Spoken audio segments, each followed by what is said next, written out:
All right, you might as well get the show on the road. Hello, everyone. Hello. Bye. Good afternoon, and thank you so much for coming along and supporting our event today. My name is Michelle Uriaro. I'm co-founder of Women's Action Group, and we are holding this event today to facilitate a platform for women to speak freely about the adverse impacts of gender identity ideology.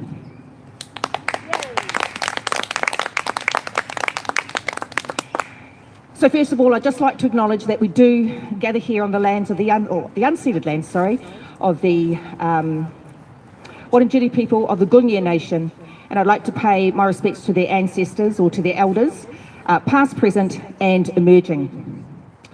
It was Helen Joyce that has been quoted as saying, "If women cannot stand in a public place and say men cannot be women, then we do not have women's rights at all."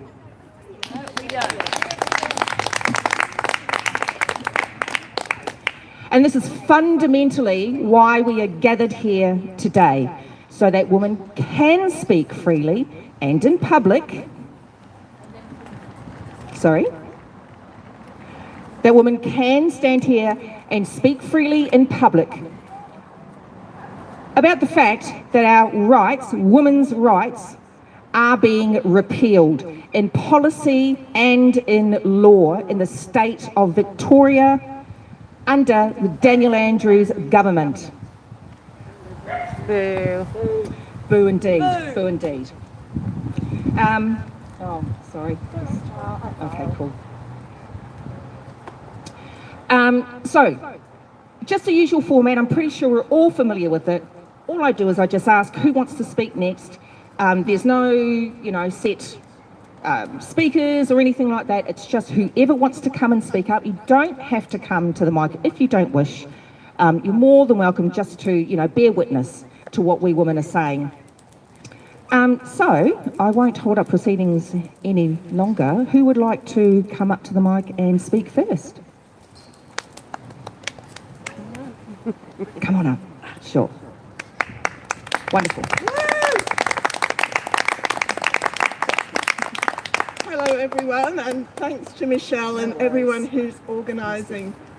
That's it. Yep. Better? Beautiful. Yep. Okay, this is the first time I've done the speech, so Well done. some Yeah, well done. experience. Well done. And I haven't written anything out. I've just done a few notes and we'll be extemporising. So if it doesn't work out, I will be ending it rapidly and going back to my chair. But I just wanted to put a few thoughts together.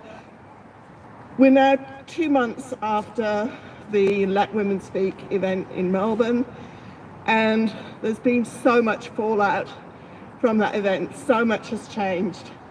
So before that event, it was very hard to get any media attention to this issue at all.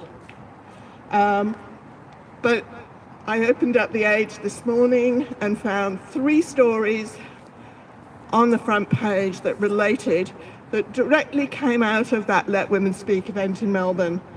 So there was the story about Holly Lawford-Smith, who was cleared by the university. They went through all her social media and, of course, came to the conclusion that there's nothing inappropriate about anything that she's been posting. So that's a good story. But she's got her claim, I think, with Fair Work Australia about the conditions under which she's working. So we hope that she's successful in that. Then the second story was about a walkout of members of the Liberal Party at John Prosciutto's speech at, I believe it was Ballarat or Bendigo, where they're meeting. Bendigo, thank you. And there was quite a large contingent of people supporting Maura Deeming, very upset about John Prosciutto's behaviour. So we'll see how that unfolds. Meantime, we're here to support Moira. And the third story, which I thought was kind of quite interesting, was about those other people that turned up at the Let Women Speak event. There was a story about that neo-Nazi group and the way they're going about their political tactics, the way they're trying to infiltrate and make contacts with various right-wing groups, not us. But it was mentioned that the anti-vax people, that they've been trying to make some inroads. Now, I think they're also looking to those drag queen story hour events to see if they can make some inroads there. Personally, I would doubt it. I don't think those groups might be more conservative or more libertarian, but I doubt that they would be that attracted to Nazis. But that's what they're doing. So 3 stories in the Age. So we don't have silence anymore, but we are having to deal with a lot of negativity. We were dubbed anti-trans, not a women's rights rally, which we are, but an anti-trans group. I was thinking about this, and I was thinking, because we did have the judgment from ABC that it was appropriate to call us anti-trans when the complaint was made. And I was wondering whether we could go back to them and say, look, we are anti-transgender ideology. We're not anti-trans people. If we can get that point, if we can argue that point, maybe we can get a little bit of progress with them. That was some thought, my thought about that. So I was looking back and thinking what caused me to peak, because it happened a few years ago. You can hear from my accent, I originally came from the UK, so I'm interested in what goes on there. And I think it was December 2020, I read in The Guardian, which was the paper that I read as being a young adult, about the Maya Forstater case. That was the time when she was sacked. And from that article, I kind of got the impression that Maya had misgendered someone at work. And I thought about that, and I thought, well, yeah, coming from a sort of lefty liberally kind of position, I thought, well, I don't really agree with that, because, we've got to have an inclusive workplace, everybody's got the right to be there, we've got to find a way of acting in the workplace so that everybody can be there. So that was my thoughts at the time, based on this misleading article in The Guardian. Of course, because I got interested, I looked further into it and discovered that wasn't the truth, and learned a lot more about it, and then watched the story of Maria McLaughlin being attacked at Speaker's Corner and was just outraged at what had happened to her. And so this led to me being piqued. So what I'm thinking is, although it might look unpleasant to us, all these slanted news reports, there'll be people out there in Melbourne reading this stuff and thinking, I wonder what that's about. And they'll be able to go, there's just so much material online available, easily available to people who have an online life, to find out more and find out the truth about this story. So even though things seem dark, I don't think we should despair. I think the fact that we're in the newspapers is a good thing, because it will draw people to look further into it. The right people who are curious, and when they see something that doesn't stack up, they want to find out more about it.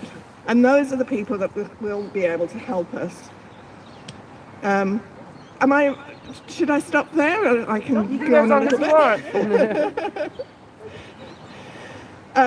Well, I've had some thoughts as well about, and concerns about, the potential for right-wing backlash, because that's the way things are playing out in Australia. It seems a little bit more like America than in the UK, where there was a sort of core of left-wing women, big enough core of trade unionist and left-wing women who were tied into political networks, who could at least operate through those networks.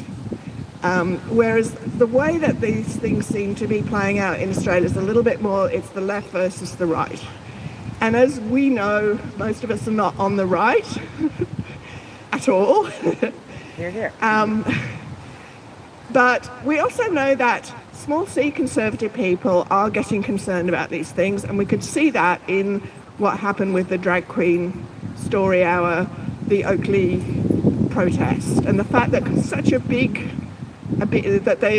this woman was able to assemble such a big group of protesters to come out with concerns about that event. So there's definitely some crossover, if not exactly on the same page, but there's definitely some crossover. But there is this bigger picture going on in the world that I've been thinking about, where we are seeing in some places very conservative governments standing up against gender ideology. The problem is, so the example I've got in mind, which I find kind of intriguing, is what's happening in Italy, where they've got this new leader, Giorgia Meloni. She's still in her honeymoon period. She seems to be doing quite well. When she was elected, she was described as far right. I have a bit of problems with the term far right. To me, that means you're not a Democrat. As far as I can tell, she is a Democrat. She's very conservative. So she's against surrogacy, which we would mostly agree with. She's against gender ideology, which we would agree with. However, she's also against abortion. She's very hardline on immigrants. Now, Italy has, this is one of the causes of her rise to power. Italy has a major problem with illegal immigration because it is now the major route of African migrants into Europe. And in general, Italy has a broken or almost broken kind of system, which is why I think Italians were open to having quite a different sort of leader. I've been listening to some talks from the BBC, which were done a few years ago, when the great hope at that stage was the Five-Star Movement. And they were all talking about the Five-Star Movement and how that was going to save Italy. But for some reason, that didn't bear fruit, and instead, this very conservative leader's come in, and so far she's doing quite well at managing the country. Now, is this a problem for us? That's my next question. And I came to the conclusion that it's probably not, because we're not Italy, and on the whole our economy is okay, and political system sort of chugs along here. We're not as dysfunctional as Italy. I don't think we have to fear such a figure coming into power in Australia.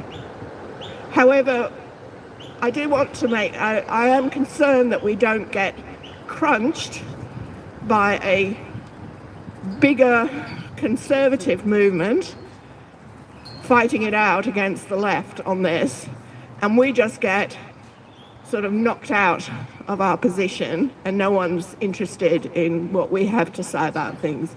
So those are my thoughts on the big political position.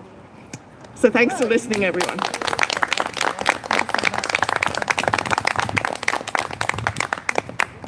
Yeah, it is a bit of a quandary, isn't it? It's very, very unusual times we find ourselves in when you've got party leaders like John Basuto, who doesn't seem to be, adhering to, what we'd normally consider, I'll just move this over a bit, to be Liberal Party values. It's really, really odd. Talking about being called Nazis, of course I find that the very idea, the very suggestion that I'm a Nazi, hilarious. I don't know if any of you, do you know Dave Chappelle, comedian? Right. I've been a long time fan of Dave Chappelle. I know some women don't, but it's just from, when I was a lot younger. And he used to have this show, the Dave Chappelle Show, aptly named. And he did this skit where he was a blind black man who was the leader of the local Ku Klux Klan. And so he always had the triangle with the eyes.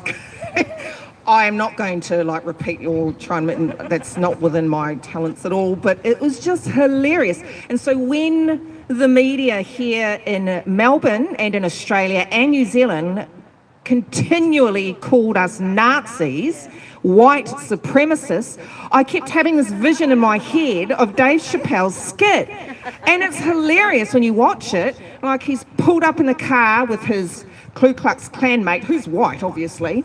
And because he's blind, he hears in the next car at this petrol station these white guys, saying N-word, and of course it's just so hilarious because he obviously is not a white supremacist. He has no idea because he is blind.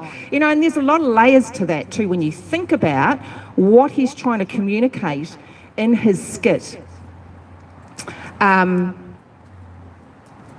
it's not that, can I just say, anyone can be a racist.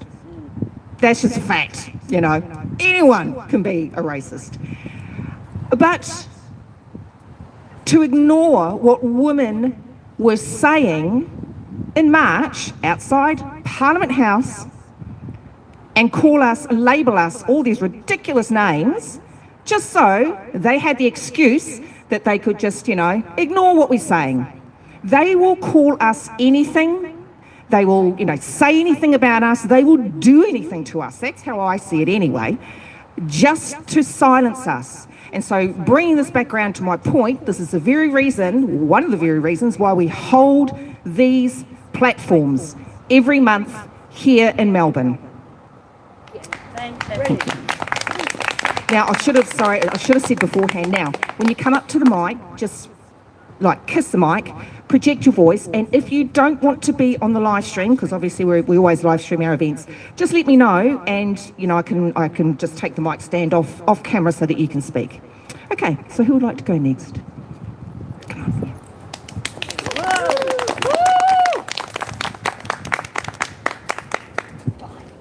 Thanks, Michelle. Hi, everybody. It's lovely to be here in friendly company. Sorry, I've got it down. Do I need to eat the microphone a bit more? Okay. I'm a shorty, I'm sorry. Okay. You're doing it good. Okay. Yeah, it's so important that we have these platforms where we can talk.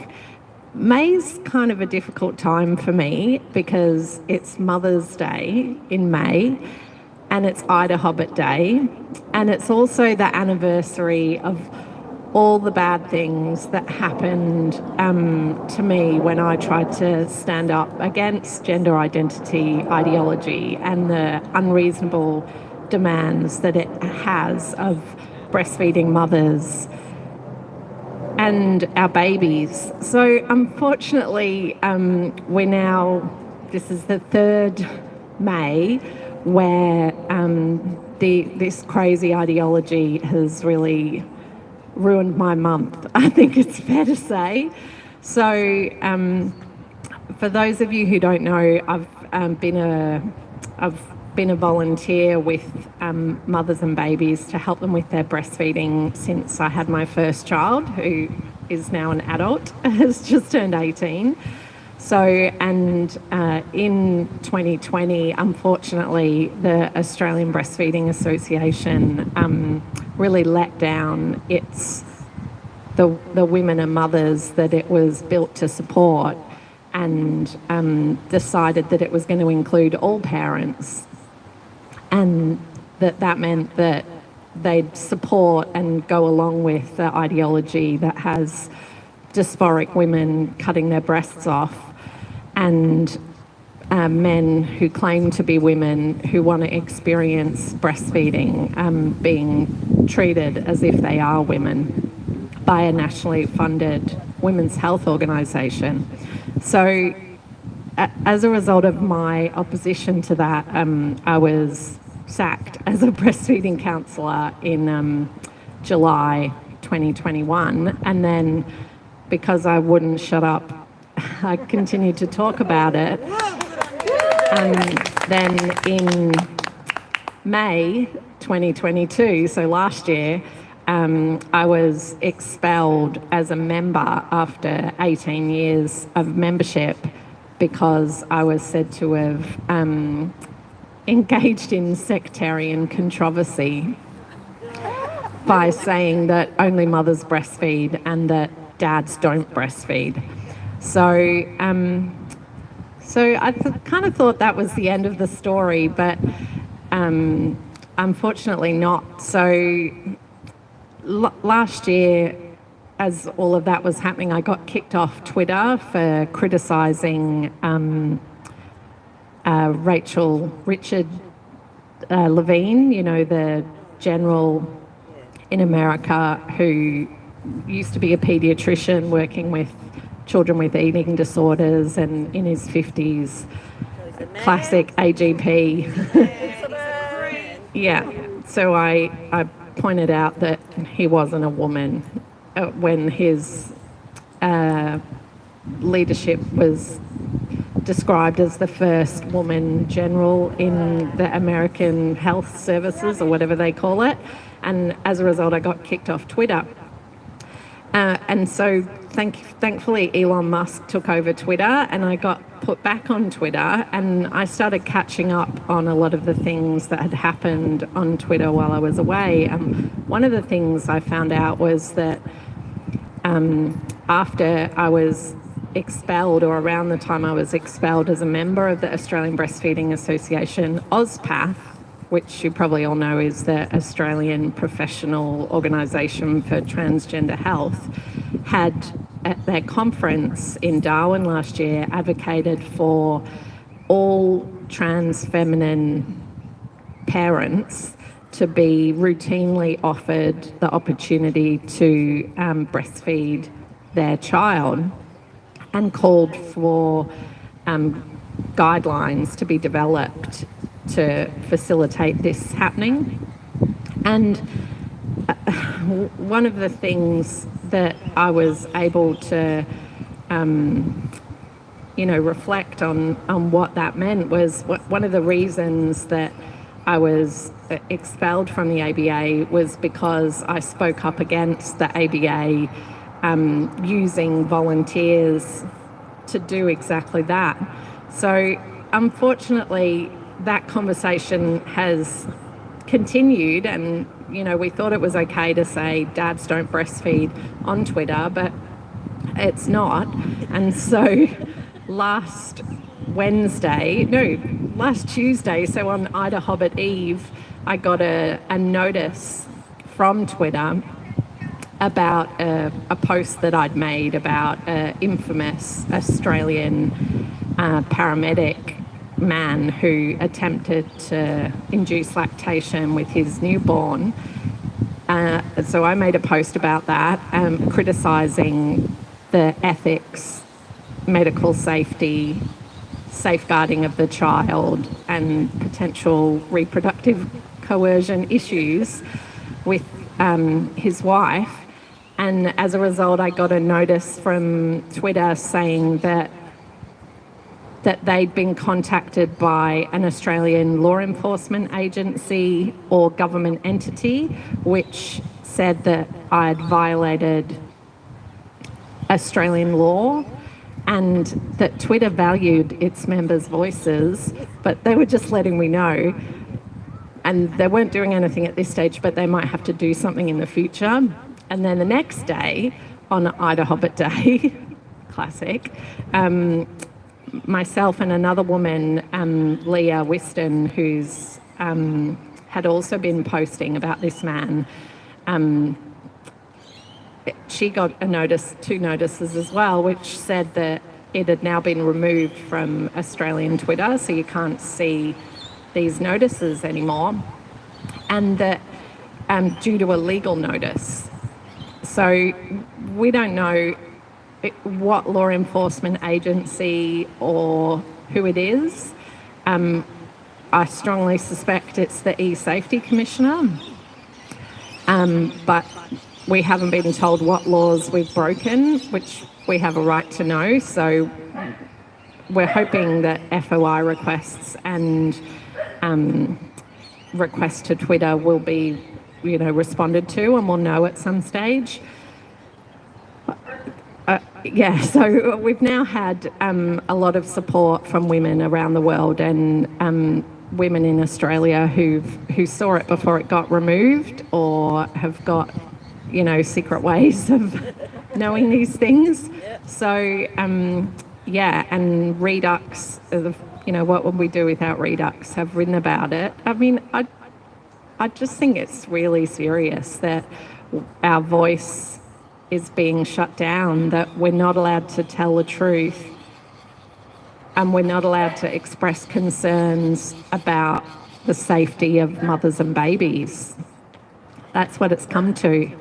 So, yeah, I'm certainly going to keep talking about it. We've got the Gestapo in Australia. Yeah. Gestapo. You think so? Yeah, absolutely. Yeah. I mean, the e-safety commissioner, she's my bet for where this is all coming from. So, she seems to think that the hurt feelings of narcissistic men are more important than the safety of mothers and babies. Bloody idiot. Unbelievable. Yeah. So we'll keep you posted. Thanks. We're with you.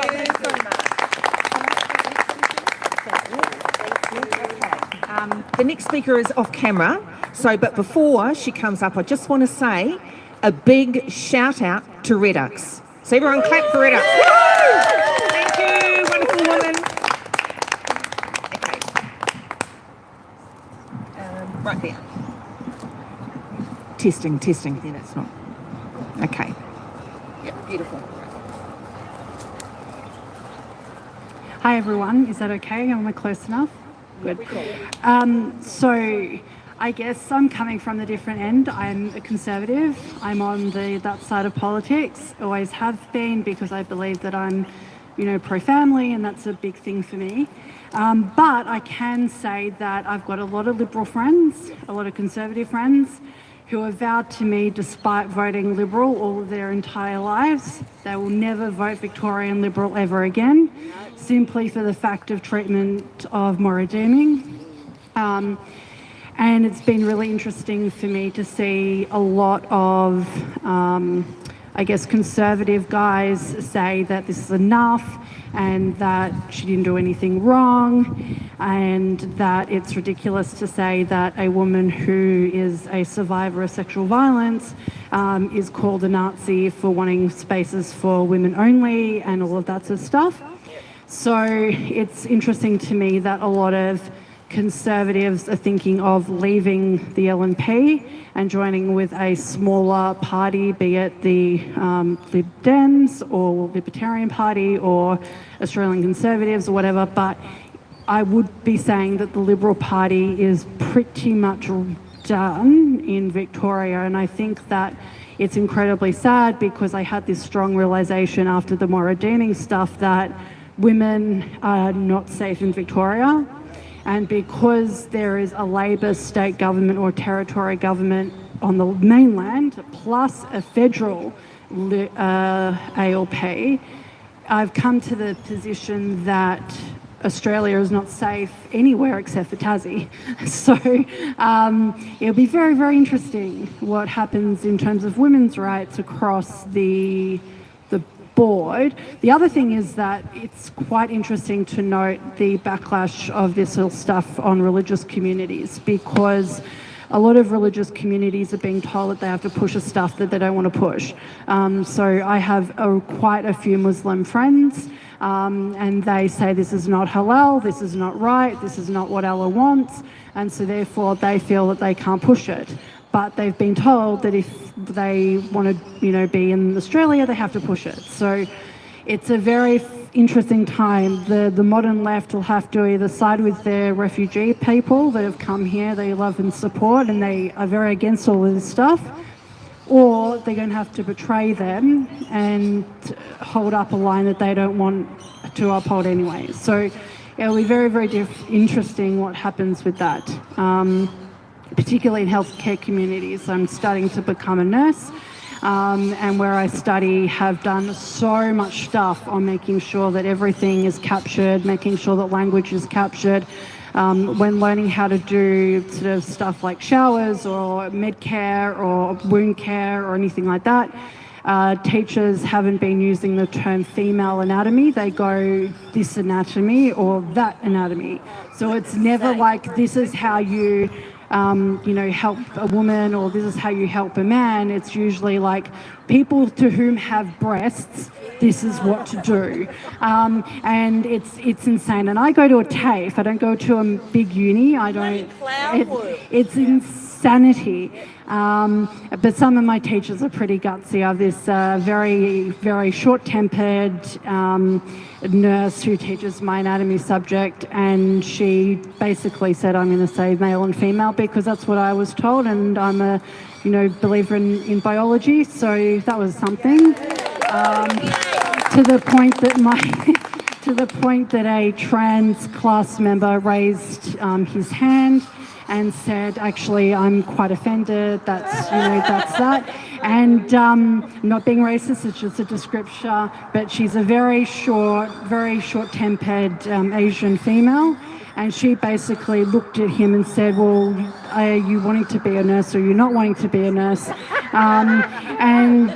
To which he said, I want to be a nurse. And she's like, okay, so this is female, this is male, get it through your thick head. So let's just say I've become the biggest fan of my anatomy teacher, and she's just incredible, and it's very, very interesting on how things have, to the point that he had to have a guidance counsellor talk to him because he was, quote, very, very upset and triggered by all of this information. And to which the guidance counsellor said, well, she's been teaching here for 30 years, she's fine, are you okay, basically. And that's... Can you invite her along with us? I'm not too sure. She very, very busy teaching and also being a nurse in a surgical ward. So she is very busy, but it's just amazing to see a lot of our teachers starting to come into this way. So yeah, just as someone who's going through this sort of journey in nursing is very difficult, and coming to that end of it going, oh my God, some of my teachers are actually on my side, because you feel so alone. So I guess it's been a positive thing for me, like sort of seeing that things are coming, and Liberal friends who have been Liberal friends for a very long time have said, fuck the Liberal Party. And they're going to be voting smaller parties, which can only be good for smaller parties and can only be good for the Conservative side. Thank you.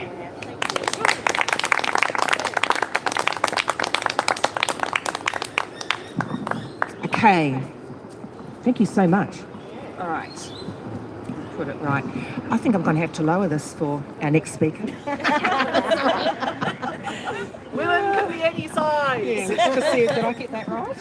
Yeah, I did. Close up to the mic. So, following on from that last speaker, I've studied anatomy at university, and I've got to say that anatomy lecturers are the very best people. I have dissected most domestic animals' reproductive systems, so I know what a male is and I know what a female is. I know they don't change. And following on from the speaker before that, I actually take the medication that induces lactation in men. I take it for a very serious gastrointestinal condition, and that particular medication is banned in all of the United States because of the potential because of the side effects that were being recorded in the United States. I had to stop taking that medication before I got pregnant. I was told that by a number of medical people. I could not restart that medication until my son was weaned. So while I was breastfeeding, I could not take that medication. So I had to suffer some really serious symptoms for the duration of my pregnancy and breastfeeding. And I take that medication at a much I take that medication now, and it doesn't induce lactation because I take it at a much lower dose than will artificially induce lactation. So I don't know what dosages they're taking it at. I know that men in the United States have no trouble getting that medication from countries where it is available. So that's a huge concern to me.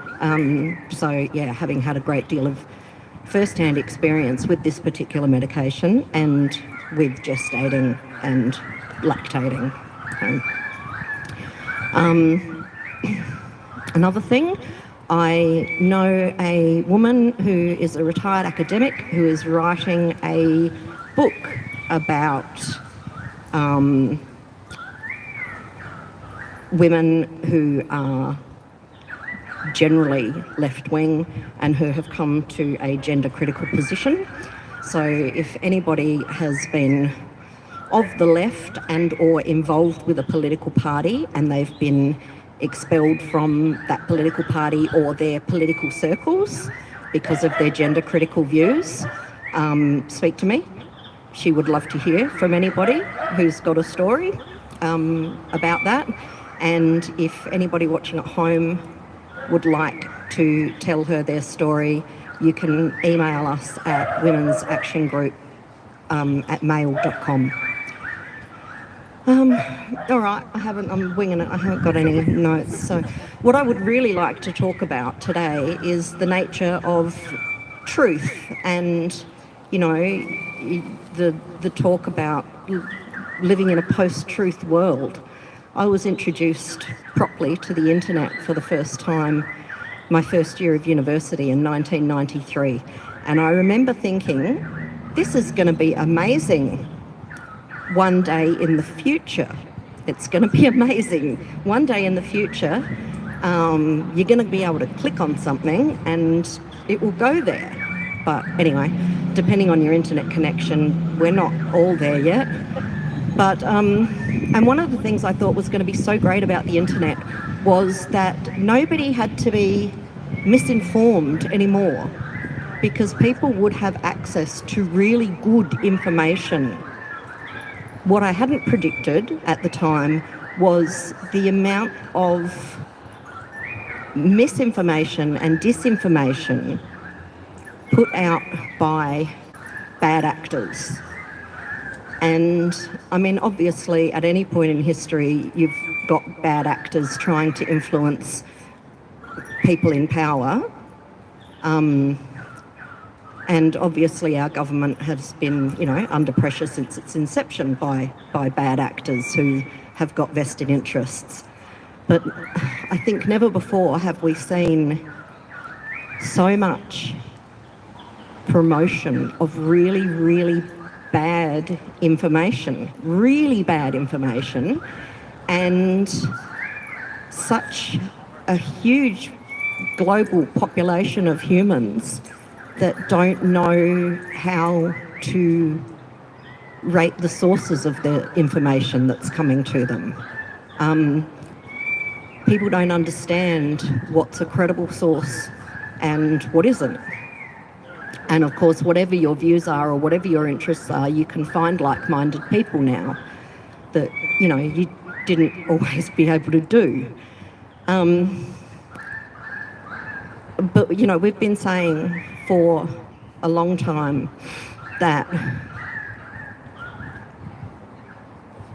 you know, men can't be women, women can't be men. And it's profoundly harmful to medically, even socially, transition minors. And these are just facts. This is just reality. And it's starting to come out bit by bit. And of course, it's coming out. Bernard Lane has written a very, very good article. There's the main insurer of doctors in private practice will no longer cover, they will no longer insure the doctors who prescribe medical treatments to young people. Fantastic. So, They know why. and they know why, and they know why. And this is, you know, insurance companies know that women are safer drivers than men.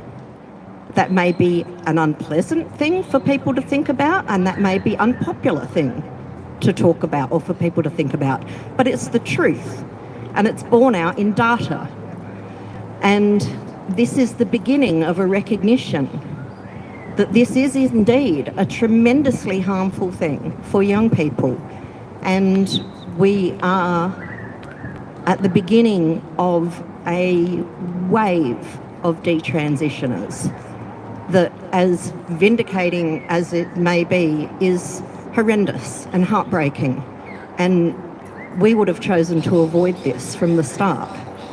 So, you know, there are some truths that will raise their heads. And so it's important that there's a visible left-wing opposition to this, and that we maintain the truth, and that we stand our ground and we continue to speak out. Because we are right. We are right.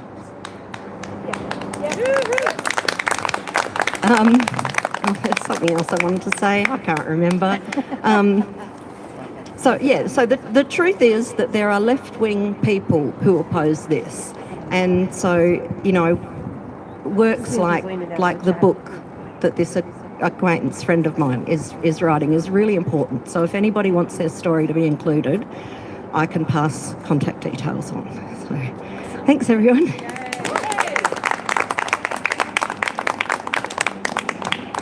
I need to put it up. Sorry. Okay. Shout out to Stone, our moderator on our live stream, as well as Jess.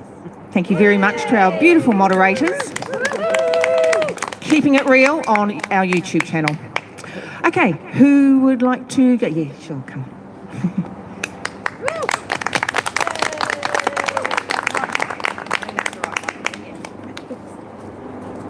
Hi everyone, I'm Fiona. Like the last two speakers, I also studied anatomy and physiology at tertiary level, so I know what a woman is. And I remember learning about the female reproductive system, and even as a female myself, struggling to grasp some of the intricacies of it. It's fucking complicated. We had little study groups aside from our biology subject that we would get together in and draw on the board the whole cycle with all of the numbers and the different phases and the hormones that come up and down during each bit of the phase. And it's actually really complex. That's why they leave it till the end of biology courses, because it's where all the systems come together in reproduction for a female to be pregnant and whatever. In contrast to that, guess how many lectures there were about the male reproductive system? Just one. Quite simple. We're different. We're very different. So yeah, those last two speeches kind of triggered some memories for me there. That was less than 10 years ago. There was no rainbow washing of the whole course. I'm a nurse. None of it at all. No trouble for anyone to understand what a male and a woman is, a male and a female is, or that we can't change sex. I mean, for God's sake, even plants have male and female parts. That's what they're called. Anyway. So yeah, as I said, I'm a nurse, and as a nurse, I'm really, really frustrated with this stuff infiltrating my profession and our healthcare system, which should have been the last place that took this up. It should have stopped there. It's ridiculous. They're just telling lies. They're telling outright lies. And at the last event, we had just had Trans Day of Visibility. And I spoke a bit about how one of the hospitals I work at celebrated that. And then at the other hospital I work at, like today, we've just had Ida Hobbit Day. So I was able to see how the other hospitals celebrated that. They put up signage, notice board things with little squares of little lift-up flaps of definitions of homosexuality and intersex, which is a medical condition, fucking leave them out of it, and all of that. And it was very much, it was gender-based bullshit. This isn't a hospital. There were staff wearing rainbow colours all over the place. There was an announcement over the PA, decorations everywhere, which I just wanted to rip down, and all that stuff. And 5 days earlier, on the 12th of May, we'd actually had International Nurses Day, and it barely got a mention, which is a bit disheartening. Round of applause for the nurses. Thank you. You're so great. We don't do it for accolades, but one day, you know, one day. I mean, we got a bit of chocolate and that was it. We don't need more chocolate. But yeah, as a nurse and just as a person, you know, the way that children are being pushed through the affirmation model at such a rapid pace, and that if you don't go along with the affirmation model, you can be criminalised, it's insane. You know, we all remember being younger and you look forward to growing up because you can do whatever you want. And I thought I was going to get loads of tattoos and piercings. I'm really glad I didn't do that. And, you know, when I was like 14, I also had a lot of aspirations regarding my appearance in other ways. I thought I was going to get a nose job because I don't like the big bump in it. And I thought I was going to have breast augmentation surgery. I decided that I was going to do that when I was 14, once I was old enough. And I told lots of people about it. And I looked through magazines, looking at pictures and like being like, oh, I like her boobs. Normal magazines, not weird ones, but like, you know, just tabbing them. And I picked out surgeons and I looked at the cost and the type of implants and stuff, and I knew all about it. I'm now 27. Thank fuck I didn't do it. Because I've hit over the age of 25 when your decision-making capabilities are a bit more, you know, cemented, and I don't want to do that anymore. But these children, at the first hint of expressing any discomfort with their bodies or dysphoria or whatever, they're just being pushed through this model and they're not being allowed the time to grow up and change their minds. And I just think that's really sad, and it's just causing so much trouble, and you only have to look to the army of detransitioners and there are just going to be more and more to see what trouble that causes. So yeah, that's what I wanted to say. Thank you.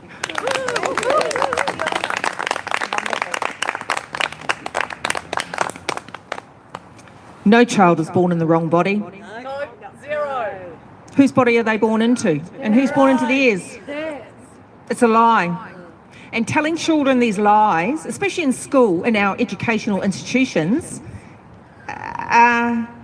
you know, I'd really love to see a lot more parents, especially here in Victoria, standing up against this rot. We are raising a generation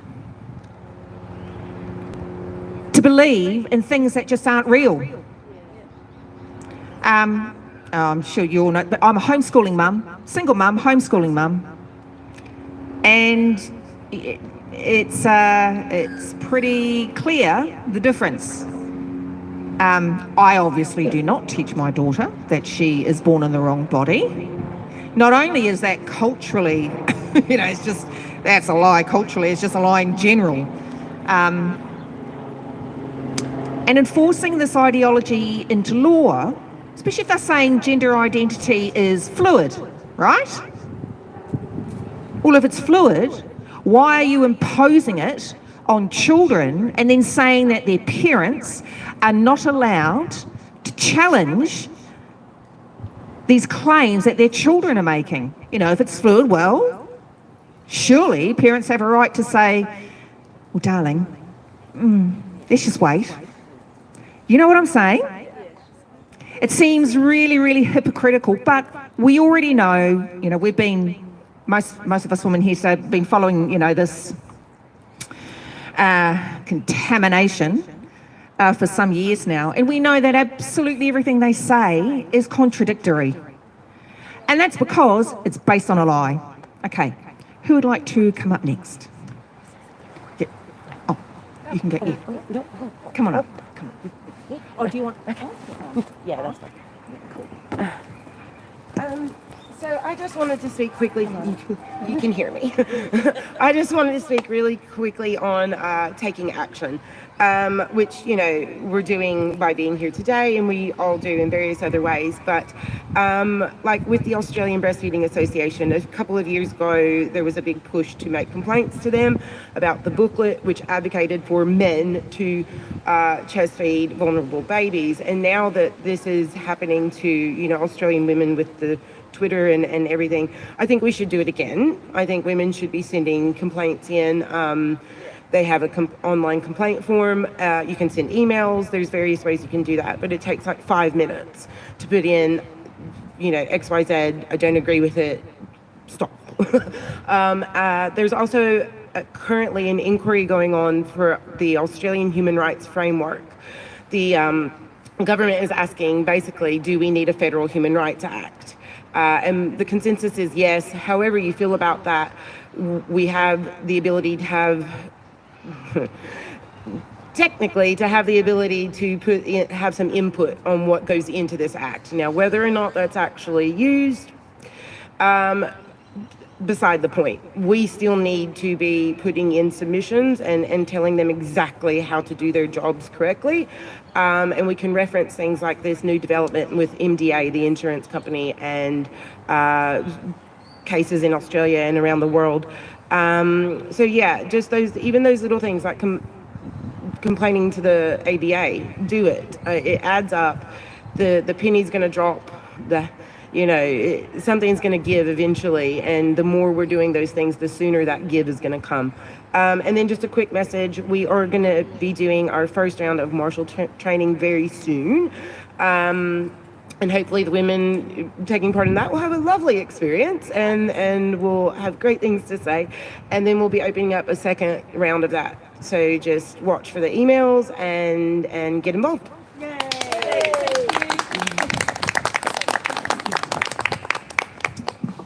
Thank you so much, Jess. Look, the reason why we do these events, I guess it's not really by invite only, but it kind of is, rather than publicly advertising them, is purely because we haven't, for a few reasons, but right now we don't actually have a trained, ready to go marshalling, group of marshals, but that is going to change thanks to Jess. Thank you, Jess. Okay, who would like to come? Oh, actually, sorry. Yes, sorry. And then you can go. Yep, cool. Come on up.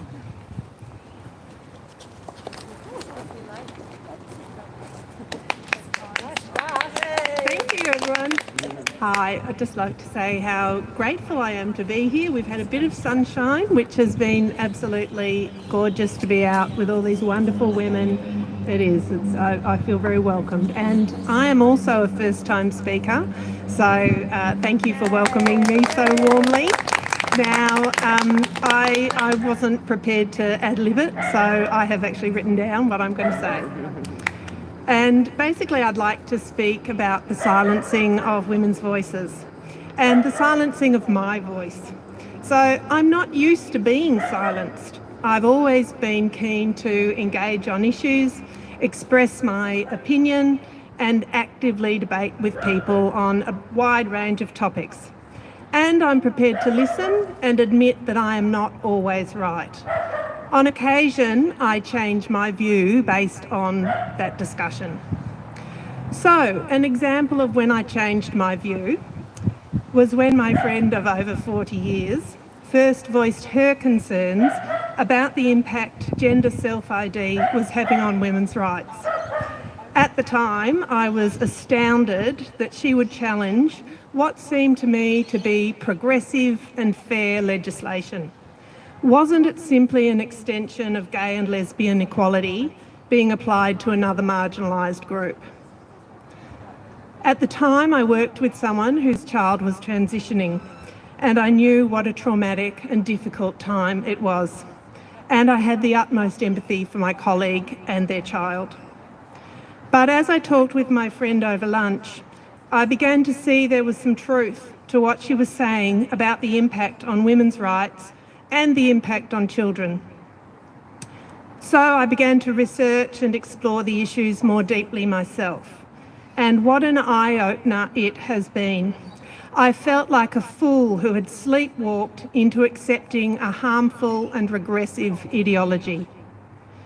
As a young woman in the 1980s, I studied feminist history at Melbourne University. I marched in support of equal opportunity legislation.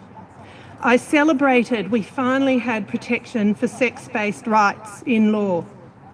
But now those rights are under threat, and in many cases overridden by regulations and policies that favour the social construct of gender over the reality of sex. It seems the world has gone mad. How can anyone think it's okay to have males in female prisons, to have males competing in female sport, to have males claiming prizes carved out to address the inequalities females have experienced for generations, to have males advertising tampons? How can anybody believe that children experiencing discomfort with their changing bodies in puberty should be set on a pathway towards a lifetime of medication, sexual dysfunction and sterilisation? But even more confounding, how can it be that debate on these issues is not allowed? How can gender ideology be so entrenched in our institutions and the media when there has been no debate?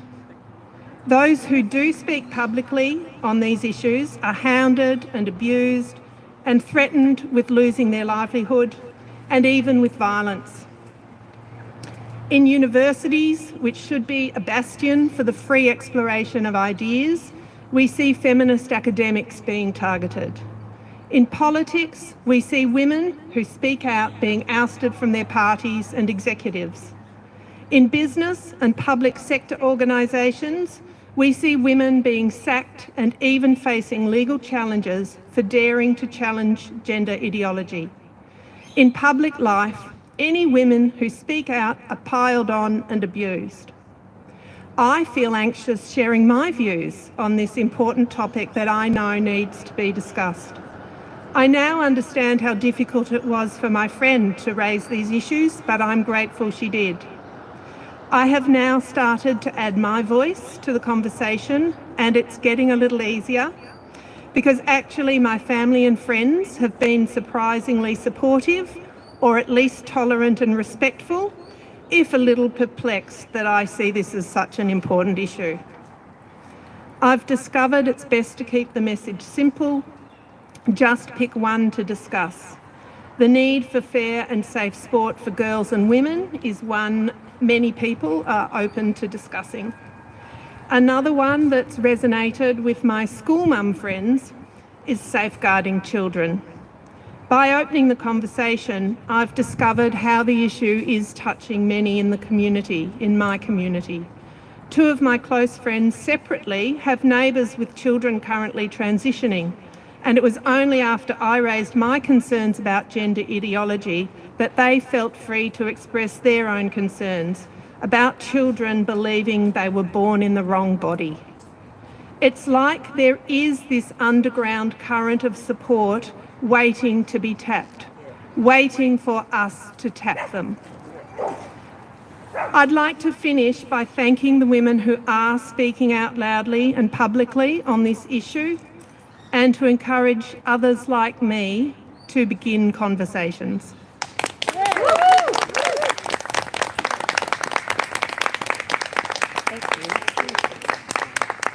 Thank you so much. What a marvellously written speech. I should take a leaf out of your book one day. Okay, who would like to go? Oh, yes, sure. Come on up.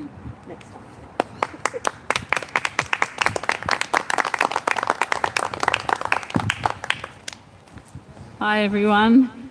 Sorry I was late. I had various public transport hiccups that all added up and made me late, and but I'm glad there's a live because I'll go back and see what I've missed. And actually, I might just say that I didn't catch your name because I arrived after you started.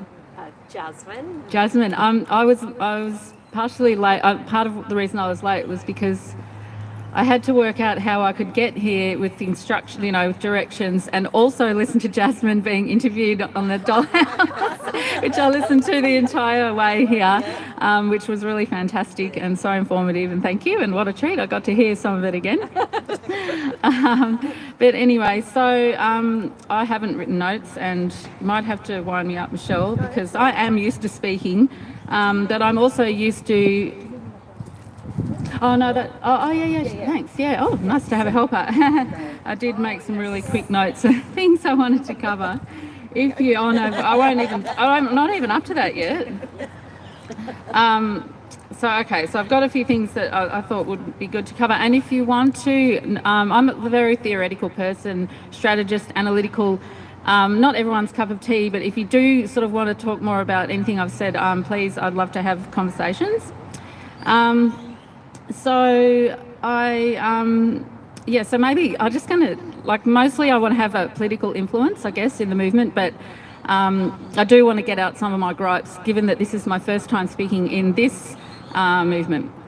So just look, there are so many, we all have them, but, I'll get to it. I have a natural medicine background, so I'm also someone here who studied anatomy and physiology, and because, the education for that now is not all just like boiling herbs, and, you have to actually go through all the subjects that, the medical professionals go through. But I also, our role, we sort of, I guess our view of the human body is that, we're all born with human DNA, and that DNA we're sort of hardwired for that DNA to express properly. And there are all these things that modern life has done with, an onslaught of sort of chemicals that the human body didn't evolve to deal with, the poorer quality food, lots of things. It's not an environment now that promotes health either, and mental health problems have skyrocketed, and a lot of that in my practice, it's been really surprising how people come to you with physical symptoms which you treat, and then their mental health issues also go away. So it's very complex in there, and it's very connected. And what our bodies are crying out for is the right environment so that our DNA can express properly. If you haven't looked into epigenetics, I do encourage you to. So of course, this, people come to my job sort of in that way is to help the body heal and for people to appreciate their body. So it really is anathema it's just a horror. It's horrific for children to be told they could be born in the wrong body and to be doing things to themselves, taking drugs, having unnecessary surgeries, and setting themselves up for more likely to have chronic disease, and all of that is just incredibly horrific to me. So that's, a huge issue for me. I want to just get out there that I really hate the trans flag with an absolute passion. I just refuse to be forced into thinking that it's okay to have this pink and blue, and that somehow, we're going to go back to before the 1970s and accept this. It's just completely mad to me, and I just hate it with a passion. Flag. When I see it, pedo. Yeah. Well, I mean, that's opening the door to the whole queue and what and all that, isn't it? So, yes, very, very worrying. And but I really object to the fact that we haven't won equality. We haven't won women's rights. We started, and then it plateaued, and then I think it's gone backwards now in a lot of ways. And now there are men pretending to be women who are fetishising elements of women's oppression. That's how bad it is. They're faking that they have period pain when we don't even have menstruation leave yet. So, I'm so excited. I got talked over by a man because he thought I was a woman. I mean, it's disgusting. And so really, I think this is more about the trans agenda. I mean, the trans agenda is an attack on women's spaces and all those rights that we've won. But I also think we have to see it in the context of an unfinished battle for women's rights. So the fetishisation of women's oppression, it's just so infuriating and sick. And just, you know, and actually, I'll get to that, young women, what I'm finding with young women. Okay, so I became very political 30 years ago, sort of in my mid-20s, and I became theoretically a socialist, not a feminist. But I do, but the older women that were in the socialist organisation that I joined were very heavily and very openly acknowledged a debt to feminist researchers. For teasing out just how we were, all the ways that women were oppressed. And I really did notice that, the older women, they didn't wear makeup, they didn't shave their legs, they just sort of were so much more comfortable with themselves as women. And I was a younger generation, but I did find that quite inspiring, and I kind of wanted to be more like them. But then, and my generation wasn't too bad. And then with each new generation, they were more into clothes and hair and just all the sort of the sort of the feminine stuff. And then the younger ones I noticed were saying, younger than me now, were saying things like, women can be just as strong as a man. And I just remember thinking, that's just stupid. No. But I didn't realise that this was sort of this whole, the losing that sort of grip on reality, even in, losing the grip on sort of biological reality. And this is before the sort of trans ideology got in. And another thing that really used to bug me was that women want sex just as much as men.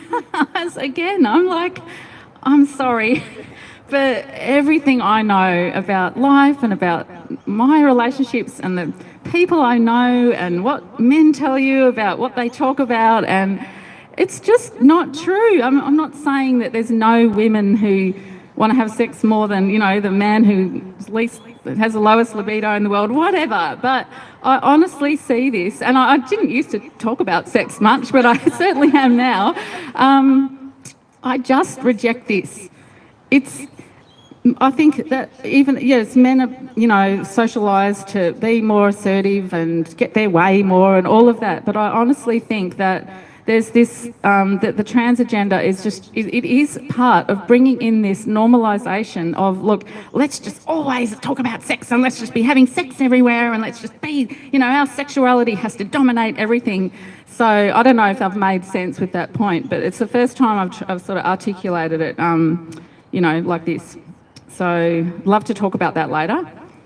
I'm nearly finished. I wanted to move on to some of the activist stuff that I do, because honestly, if you think that we're going to change minds at the bureaucratic and expert level and win this, I'm sorry, but everything I know about how we've won rights in the past, that's not going to work. For me, going through the proper channels, the letter writing, the submission making, all of that is important. And for me, though, it's not the way to win. It's the way to show that we went through all the proper channels and we still won't listen to. And minds might have been changed, but people weren't prepared to speak up and risk their jobs and that sort of thing. So yes, all of that is important, and I don't want to undermine it or denigrate it, but we also need to, that gives us the moral high ground. Proper processes, we did them, and we're continuing to do them. And you're still not listening, and this madness is still continuing. So we need to build grassroots activity. It's so important. It's the way every movement that's won in the past has done it. It's not a glamorous job. You don't get any, one saying, oh, you know so much, or, in any public forum or anything. You're just out on the streets talking to ordinary people and sharing information with them, giving them resources, and encouraging them, or some of them, to also get involved with us. That does not happen online. Much as online, it is useful for information, but it can take up a lot of time, and we have to and I really want to encourage people to consider getting more involved sort of in real life on the streets. So, oh good, I'm glad, I don't care. I'm glad that's popular, excellent. One of the things, I do run a history group free at 11 o'clock at the Treasury Gardens every Saturday. We look at, it's the history of the world. It's the people's history, and it's the history of struggle against those in power. And we even look at periods where science was a progressive thing, and where the new technologies were sort of increasing the level of the wealth and the abundance that the human race could produce. And then we look at periods where the ruling ideology clamps right down on independent thought and clamps down on any further change. And academia goes into a period of scholasticism where it's just all about, let's just, study this thing and that little measurement there and that. And if you read Thomas Kuhn's The Structure of Scientific Revolutions, I think it's called, but again, he goes over how science will just, okay, there's a paradigm now, so everyone in that industry is now just going to be very busy making measurements. And it's no longer about any quest for truth. So the sort of, in terms of the activism, that'll be the last thing I'll talk about. Can I have that leaflet? Thanks. So a small group of women in our movement and we put together this leaflet. Yeah, it was designed by a woman in Sydney. Oh, fantastic. Oh, yes. Sarah's got heaps of them. Yay, that's right. Hooray for women! We are getting organised. They ain't seen nothing yet. Yes, exactly. And it actually looks really fantastic if you print it in colour. It's bright orange, but it's cheaper in black and white. It's got two QR codes. One is for the Tickle v Giggle case, and the other one is the one in Victoria that we're using goes to the Victorian Women's Guild website, where there's so many fantastic resources that people can follow up on. On the back is a list of things that most of which, or all of which, people just don't know. We hope we've sort of crammed everything, or the main issues, into that. And then there's one for different states. So hopefully you're getting the one with Vic, with some information about Victoria on the back. Yep. I've done it quite a few times now, and I've talked for long enough, but so I'm in the Turban network as well, that Carol kind of, set up the communication channels for, and we have a Zoom every Tuesday evening, and what I'm gonna propose is that anyone who wants to hear more about how to do it and what sort of reactions you get and all of that, we can use a room, like a breakout room or whatever they're called on Zoom, to discuss that. So I'm more than happy to. Please let me know if you want the details to be part of that. And it really is a positive experience. If people are critical, it's like water off a duck's back. And then occasionally you'll find someone who wants to engage. And I've already had a couple. Like yesterday, I had a really, really great conversation with a young woman who, the way they look at you, people have been so poisoned against us. It's almost like with fear that that you're going to somehow, I don't know,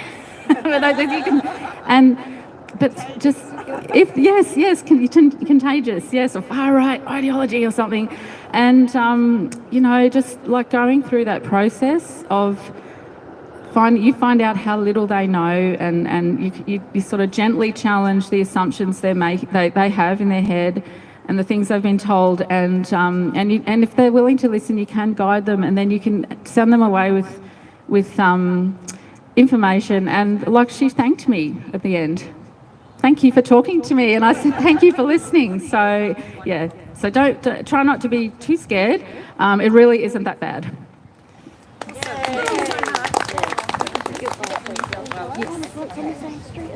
Thank you very much. Okay, time is marching on, so would anyone like to come up to the mic? Anyone? Yeah, come on. All right. Oh, yes. All right. This. Put this here. Hang on. I can hold your. Honestly, I could just put a rock on top of this. That's all right. I'll hold it for you. Cool. Because I'm. Yeah.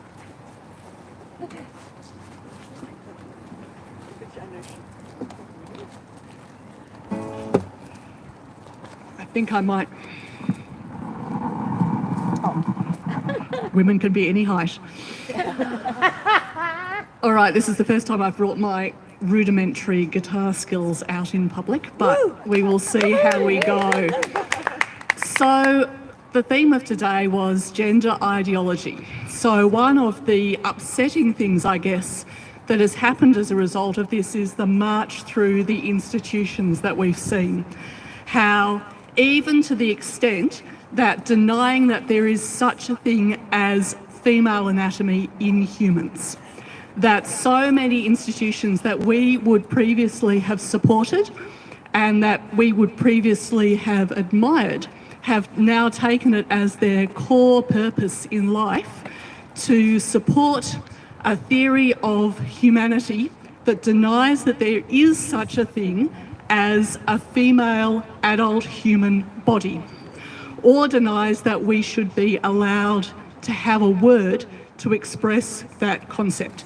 So that's really, really weird, quite frankly, that that's happened. A lot of people, I think, say to us, oh, well, this is just a small, insignificant thing. Why are you concerned about it? But we can turn that around the other way. If this is so small and insignificant, why is it such a priority in so many institutions that we should be forbidden from having a word that describes all of the female human people, and that we should be forbidden from organising anything, including sports, on the basis of the type of body that we have? So anyway, this is a song about one such institution that I have myself previously supported, but no more. So here goes. I did say rudimentary, didn't I? Early one morning the sun was shining, I was just out of bed. I found that I was still in clown world when the newspapers said some heretic had entertained ideas beyond the pale, and the whole Green Party was having a stoush with a woman named Linda Gale. To keep your place in the party room, there's an easy rule of thumb. You better say trans girls are girls or you're an evil bigoted scum. There's nothing in between. Tangled up our greens. Well, our summer of discontent continued on apace, and Harrod and horde of women spoke in an actual public place. Disgusting, said Adam Babb next day. Janet Rice concurred. Samantha Ratham said far-right hate, and Nick McKim called us turds. But I've got a feeling whereabouts you should go to find Nazis. It's not where the women are speaking out, but it might be in a haven of bees, if you know what I mean. Tangled up our greens.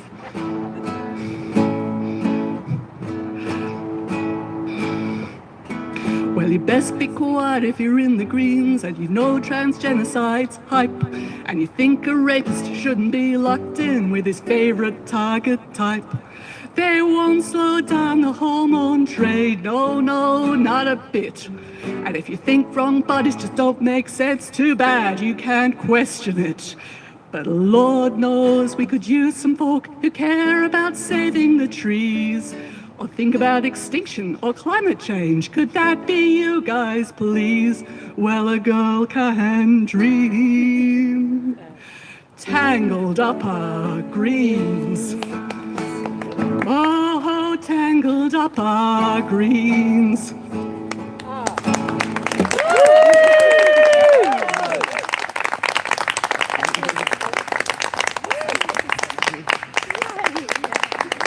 I am so tickled that we have a songbird amongst us. It's the second song we've had now. Okay. And our album to come soon. You keep saying that. All right. Is there anyone else that would like to come up to the mic?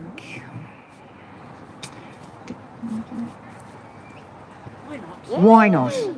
Come on up. Do you need a hand?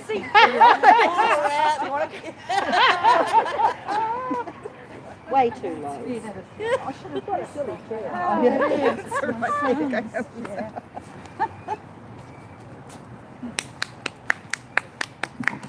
you. Lovely song. We should have ended on that, but you know, you don't get the chance to speak in public very often. So here I am. I just wanted to talk a little bit about the circus that has happened last week with the drag queens at libraries and what have you. I'd say we've had a bit of a win there in that many of them were closed down, and I think we should take that, us and the many ordinary mums and dads and grandmas and workers and ratepayers who were brave enough to go and protest it, who themselves have got smeared with with that label by our wonderful, marvellous Premier, who has lost the plot, quite frankly. Anyone who saw the YouTubes of him hosting 5 of those poor, vulnerable drag queens in Parliament House, and the grin on his face was, it was absurd. He was in awe and yeah, anyway. you saw it. It's a paraphilia. Yeah, absolutely. Anyway, even I live in Darebin, and even though they were not having drag queen story hours, they were having rainbow story hours for Ida Hobbit Day. And by the way, I don't remember there being a D for drag queens in Ida Hobbit. The D, it stands for day, International Day, not drag queens. So why were they highlighted? They're not part of it at all. They're not homosexuals, they're not bisexuals, and they're not, most of them, I don't think they're trans. So why drag queens? Anyway, went along to the Darebin libraries and thought, with Sarah and I went along, we thought we'd just bear witness, even though they weren't having drag queen story hour, they were having rainbow one. And I remember only a little while ago where myself as a lesbian would have been thrilled to know that they were having a rainbow story hour, because it would have been about lesbians, gay families, kids who were part of that.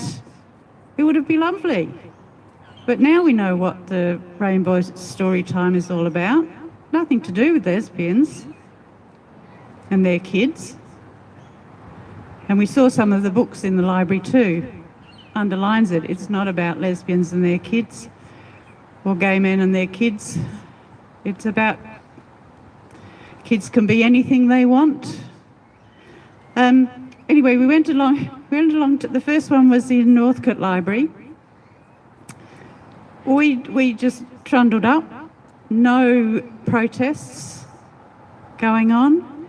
There were 9 police officers in the library. 9 in the library itself. So, hey, we've got them running scared, you know. Yes. The next day we went to Preston Library, and they weren't actually in the library. I think they must have sort of got the word that, hey, these horrible Nazis aren't going to turn up and disturb it. There's just a couple of old ladies who are just going to come and bear witness. So there was only 4 the next day, and they sort of milled around outside the library. So I want us to claim that as a win, you know? Even though Dan did do his thing the next day, I mean, how ridiculous is that? Really? It was sickening. It was sick. It was sickening. Embarrassing. Where were the lesbians invited to Parliament House? Where were the intersex people invited to Parliament House and have money spent on them?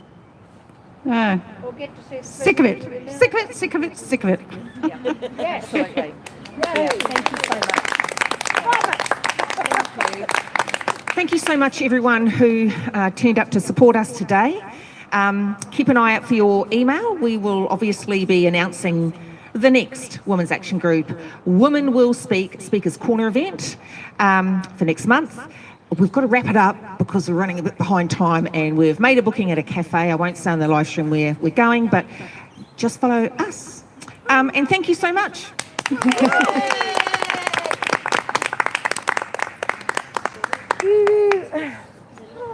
Thanks, everyone.